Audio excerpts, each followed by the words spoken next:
اللہ انصاف اور احسان کرنے اور رشتہ داروں کو خرچ سے مدد دینے کا حکم دیتا ہے، اور بے حیائی اور نامعقول کاموں سے اور سرکشی سے منع کرتا ہے، اور تمہیں نصیحت کرتا ہے تاکہ تم یاد رکھو۔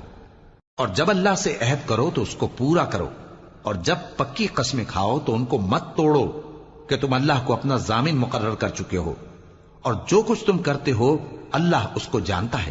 اور اس عورت کی طرح نہ ہونا جس نے محنت سے تو سود کاتا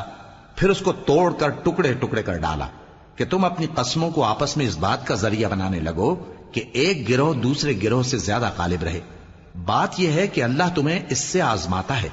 اور جن باتوں میں تم اختلاف کرتے ہو قیامت کے دن اس کی حقیقت تم پر ظاہر کر دے گا۔ اور اگر اللہ چاہتا تو تم سب کو ایک ہی جماعت بنا دیتا، لیکن وہ جسے چاہتا ہے گمراہ رہنے دیتا ہے اور جسے چاہتا ہے ہدایت دیتا ہے۔ اور جو عمل تم کرتے ہو اس دن ان کے بارے میں تم سے